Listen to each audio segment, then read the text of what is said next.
Welcome back to my channel SG family. জয় শ্রীকৃষ্ণ, রাধে রাধে বলে আবার আমরা একটা নতুন সকাল নিয়ে চলে এলাম। তো সবাইকে জানাই গুড মর্নিং, শুভ সকাল। তার সাথে সবাইকে জানাই অনেক অনেক শুভেচ্ছা, অনেক অনেক অভিনন্দন। তো বন্ধুরা, সবাই কেমন আছো? আশা করি ভালো আছো। দেখো, রোজকার মতো আমি আজকে একটি অন্য স্বাদের গল্প নিয়ে এসেছি। তো দেখো, তোমাদের এই গল্পটা শুনলে সত্যি ভালো লাগবে, ভালো লাগার সাথে খারাপ লাগাও আছে, তবুও গল্পটা অন্য স্বাদের। তো চলো আমরা আজকে সিনেমার জগতে চলে যাই। সেই উত্তম কুমার আজও আমাদের মধ্যে বেঁচে আছে। মৃত্যু হয়েও মৃত্যু হয় না, যারা সত্যিই অমর শিল্পী। তো সেই জন্য এই গল্পটা আমার শুনতে ইচ্ছে করলো বা তোমাদেরকে শোনাতে ইচ্ছা করলো। উত্তম কুমারের শেষ জীবনে কি কি ঘটেছে।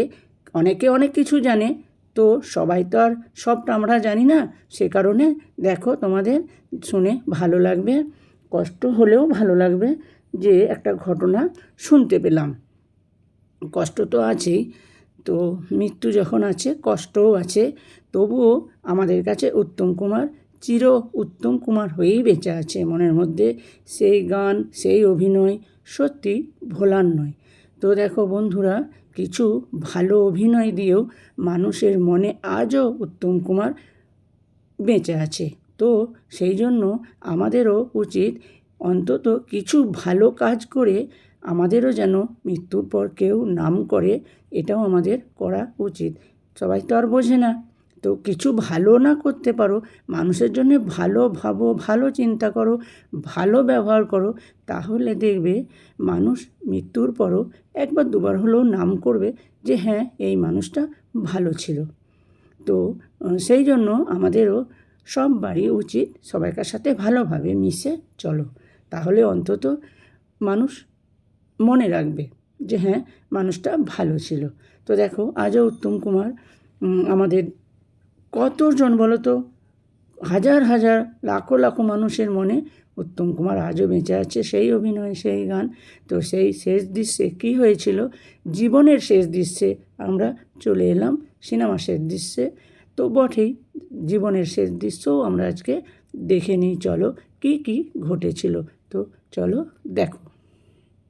কলকাতার আকাশটা সেদিন কিছু জানতো। অদ্ভুত নির্লিপ্ত ছিল চারপাশ। শহর যেন জানতো আজ কিছু একটা ঘটবে। আজ কোনো দৃশ্যের রিটেক হবে না। আজ ক্যামেরা থেমে যাবে। লাইট, সাউন্ড, ক্যামেরা, এই ধরনের শব্দরা আজ স্টুডিওতে স্তব্ধ হয়ে যাবে। সালটা 1980, 23শে জুলাই। অগবধূ সুন্দরী ছবির শুটিংয়ে ব্যস্ত ছিলেন নায়ক। শুটিং চলছে শুটিং ফ্লোরে হই হুল্লোড়। তার হাসি, অভিনয়, অঙ্গভঙ্গি সবই ছিল স্বাভাবিক, প্রাণবন্ত। কিন্তু হঠাৎ নায়ক বুকে হাত রাখলেন। কেউ বুঝতেও পারেননি তখন এটাই ক্যামেরার সামনে অভিনয়ের তার শেষ মুহূর্ত। যমদূত বাংলা সিনেমা শেষ দৃশ্যে চিত্রনাট্য নিয়ে দাঁড়িয়ে আছে। শুটিংয়ের আগে পর্যন্ত কাউকে টেরও পেতে দেয়নি তিনি অসুস্থ বোধ করছেন। সেই সময় খবর এসেছিল অগবধূ সুন্দরীর শুটিং ফ্লোর থেকেই হাসপাতালে নিয়ে যাওয়ার সময় কিছু একটা বিড়বিড় করছিলেন মহানায়ক। তবে সেদিন মহানায়কের কথা বুঝতে পারেননি কেউ।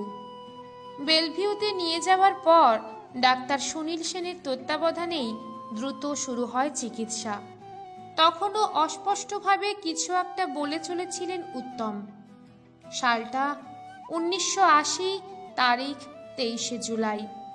মহানায়ককে বাঁচাতে লড়ে যাচ্ছেন বেলভিউর চিকিৎসকরা। কলকাতা সেদিন দেখেছিল অঝোর বৃষ্টি, আর তার পরের দিনই সেই দুঃসংবাদ, যা শুনে কেঁপে উঠেছিল গোটা বাংলা। 24শে জুলাই 1980, মহানায়কের মহাপ্রস্থান। বাংলা সিনেমার ইতিহাসে একটি শোকের দিন। চলে গেলেন সেই মানুষটি যার অভিনয়ে চরিত্র জন্ম নিত, প্রেমে পড়ত কিশোর থেকে পৌর সকলে, যার হাঁটায়, হাসিতে, কণ্ঠে ধরা পড়ত এক জাদুকরের ছোঁয়া। তিনি আর কেউ নন, বাঙালির অন্যতম সেন্টিমেন্ট উত্তম কুমার, এই বাংলার মহানায়ক, যিনি ছুঁয়ে দিলে এককালে পাথরও সোনা হয়ে যেত। জীবনের শেষ কয়েকটি বছর উত্তম কুমার খুব বেশি চুপচাপ হয়ে পড়েছিলেন। চারপাশে ছিল পরিচিত মুখ, কিন্তু আপন ছিল না কেউই। অনেক রাত তিনি নিঃশব্দে জানালার পাশে বসে থাকতেন, এক কাপ চা, টেপ রেকর্ডার আর অজস্র না বলা কথা নিয়ে। মৃত্যু যে তার দরজায় কড়া নাড়ছে তা হয়তো বুঝতে পেরেছিলেন মহানায়ক। রেকর্ড করে রাখতেন তার গলার স্বর। মৃত্যুর আগে শেষ গলার স্বরও গেল চুরি হয়ে। উত্তম কুমারের মৃত্যুর আগে এমন কিছু ঘটনা তুলে ধরা হলো যা অনেকেরই অজানা, কিংবা জেনেও হয়তো স্মৃতির পাতায় ধুলোর আস্তরণ পড়ে গিয়েছে। শেষ অভিনয় যার কোনো দর্শক নেই। অগবধূ সুন্দরী সেটে তিনি ছিলেন প্রতিদিনকার মতোই স্বাভাবিক। শরীর যে জবাব দিচ্ছে তা বেশ কয়েকদিন ধরেই বুঝতে পেরেছিলেন। এর মাঝেও শুটিং চালিয়ে যাচ্ছিলেন। অসুস্থতা নিয়েই শট দেওয়া শেষ করছিলেন তিনি। কাউকে টেরও পেতে দেননি। সহ অভিনেতা, লাইট, সাউন্ড, ক্যামেরা সব ছিল প্রস্তুত। হঠাৎ করে তিনি বুকে হাত রাখলেন। কেউ বুঝতেও পারল না যে দৃশ্য তারা দেখছে তা অভিনয় নয়, তা ছিল জীবনের সঙ্গে লড়াইয়ের শেষ দৃশ্য। জীবন আর মৃত্যুর লড়াইয়ের সন্ধিক্ষণে দাঁড়িয়ে আছেন নায়ক। মৃত্যুর সঙ্গে ডুয়েল খেলা চলছে। নিয়ে যাওয়া হলো বেলভিউর হাসপাতালে। নেওয়ার সময় কেউ ভাবেনি তাকে আর ফিরে পাওয়া যাবে না। ধোঁয়ার রিং আর এক টুকরো। হাসপাতালের শয্যায় শুয়ে থাকা উত্তম কুমার সিগারেট চাইলেন। ডাক্তার বিস্মিত। অনুমতি দেওয়া হলো। তিনি ধীরে ধীরে দু একটা টান দিলেন, ধোঁয়ার রিং ছাড়লেন ওপরের দিকে তাকিয়ে। হাসপাতালে মহানায়ককে দেখার জন্য ভিড়। কেউ কেউ বলা বলি করছে একেই বলে অভিনেতা। শেষ মুহূর্তেও যেন ক্যামেরার সামনে। উত্তম যেন নিভে যাওয়ার আগে পর্যন্ত কোনো অভিনয়ের সংলাপ তৈরি করে যাচ্ছেন। এক্ষুনি ডাক পড়বে দৃশ্যের শুটিংয়ে। সুচিত্রা আর এলেন না। সুচিত্রা সেন, উত্তম কুমারের জীবনের এক অলিখিত অধ্যায়। উত্তম কুমার মৃত্যুর চেনা গণ্ডির মধ্যেই ঘুরপাক খাচ্ছিল। শেষ কদিনে বন্ধুদের বলেছিলেন ওকে আর একবার দেখতে চাই, শুধু একবার। কিন্তু সে দেখার হলো না। সুচিত্রা আসেননি, হয়তো পারেননি, হয়তো ভেঙে পড়ার ভয় ছিল তার।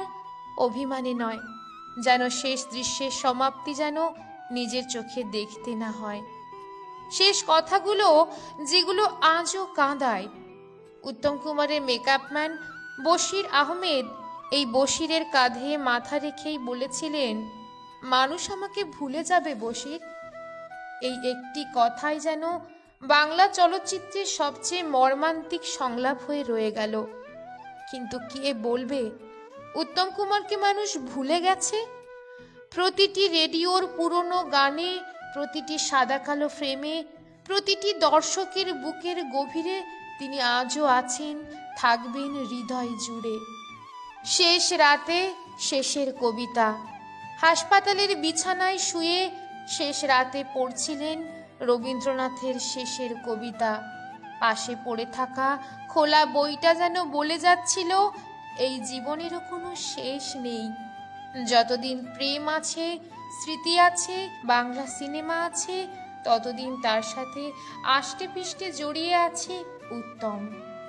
এই পথ যদি না শেষ হয়, সেই পথ শেষ হয়নি, শেষ হবেও না।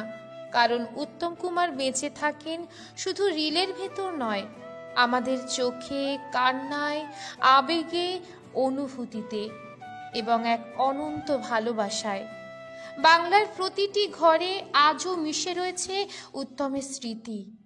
এখনো কোথাও বেজে ওঠে সূর্য ডোবার পালা আসে যদি আসুক, বেশ তো, বেশ তো।